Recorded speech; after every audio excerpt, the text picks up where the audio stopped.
Hi, I'm Mike Ryan. In our series on famous turquoise mines, we've got to see a lot of very well-known turquoise mines. And we understand why they are famous. But in the story of turquoise, there are some not so famous turquoise mines that are still very important to the story. So today I thought it would be nice to take a look at those mines. We're not going to go into the history because that's all in the book, Turquoise in America Part 2, 1910 to 1990, which is available on our website, turquoiseinamerica.com. And we do encourage you to pick up a copy of the book so that you can really get the background on many of these lesser known but still very important turquoise mines of America. The ones we selected today are the Blue Wind, the Super X, Blue Spider, Orville Jack, Apache Blue, Blue Oasis, and Black Web Gem. The Blue Oasis is owned by Greg Fink, and the Black Web Gem, Helen and Richard Shull. And some of these mines are not included in the book because they really come after the end of our date, 1990. But we wanted you to still get to see some of these important mines that are in production now. So we've got a lot to look at here. So let's get started and look at some turquoise. All of the turquoise we're going to see in this video on the not so famous turquoise mines comes from Nevada. And Nevada has many, many small turquoise mines because of the nature of the way that turquoise has been mined in that state. Unlike Arizona, where the turquoise came from large copper mines, Nevada has been known primarily for turquoise coming from small claims on public land that have been mined by individual miners. So we're going to start here, and this turquoise all comes from the southern part of the state. In this instance, it's all from Esmeralda County. And we're going to start here up in this upper left, and this is Apache Blue. Now, this turquoise is sold as Apache Blue because it comes out of the old Turkey Track claim that belonged to Len Otteson. And he started to find this turquoise, and then the story of what happened is included in Turquoise in America Part 2. And you can read all about that. But the turquoise, when it came out, it had been reclaimed, restaked by Tony and Trent Otteson as Apache Blue. And this is a more recent turquoise that came out. Very beautiful webbed material, very distinctive, very much in demand turquoise. As we come down here on the bottom left, we see turquoise from the Ajax mine. The Ajax mine also has a long history, which you can read about, but we see what a distinctive difference in the look coming out of that compared to the Turkey Track. Even though in distance, they are really not all that far apart. Just goes to show how turquoise can vary so much depending on where it was formed. Here on the other side, on the right side here, this is a really not very well-known turquoise mine, Black Web Gem.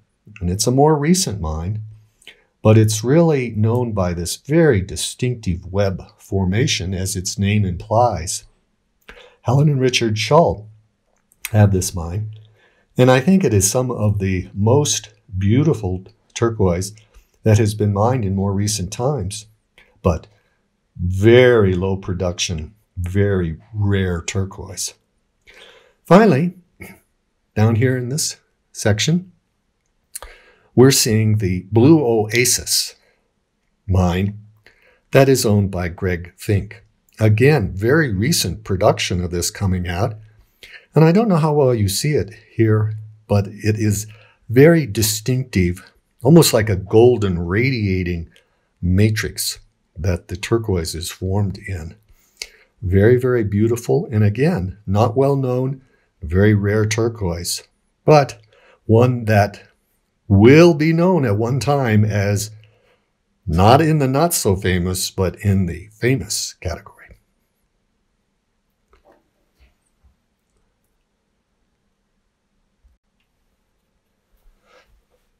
We're now going to look at some turquoise from what we're calling the not so famous, but just as important, turquoise mines. These are all from Lander County. So we're moving north in the state of Nevada. Look at some different turquoise here. This one up in the upper left-hand corner is Blue Spider. Oh, what a fascinating story about that little known mine. That is included in our book. And it's quite a story. It includes high graders and all sorts of characters involved in the history of that turquoise mine. Down here at the bottom, this one really should be included in the famous category because it was the first turquoise mine that was worked by the Edgars, who became so important in the history of turquoise in Lander County and in Eureka County too, with the one mine there at number 8. But this was the first one, and it's just not a lot of turquoise out there from Super X, but it is a very beautiful, has a web to look to it. Very, very beautiful. This is a piece of Super X turquoise in dinosaur bone that was made by Dick Edgar, who was the one who first located the claim, for his son Rex. And all the Edgars have nicknames, and Rex is Steppen Bear. All right, we're going to move over here. Another one that I guess could be included for many people. This would be considered a famous mine, although it was always famous in the beginning by its located name, which is Blue Ridge. And we see there in the center an example of Blue Ridge turquoise, which was the blue turquoise that Orville Jack, who located the claim, was mining and taking to market because there was no market for green at that time. Up on the top here, we're seeing a very famous look for Orville Jack, which is the Faustite. And we explain in the book the affiliated gemstones with turquoise, including Faustite, Varisite, and Chalcosiderite. Now, these larger cabs here, I'm going to say that they look more likely to be Varisite to me than turquoise, but I'm not a geologist, and really the only way to test on a lot of these is by having a scientific test. And even then, it can be very inconclusive. Some more example down here of a lighter form of what looks to me to be more like a Faustite. And then we have a very distinctive green. Orville Jack green, I think, is a very distinctive look down here on the bottom of the tray. Finally, we finish up here up in the top with Blue Wind. And Rex Edgar tells the story of how the Blue Wind was located in the book, and what an exciting time it was for the Edgar family when they first opened up these nuggets, and here they were seeing this beautiful webbed turquoise. So once again, we've seen the not so famous from the southern part of Nevada and the not so famous from the northern part. And maybe now we may have to change the name because I think they just got a bit more famous.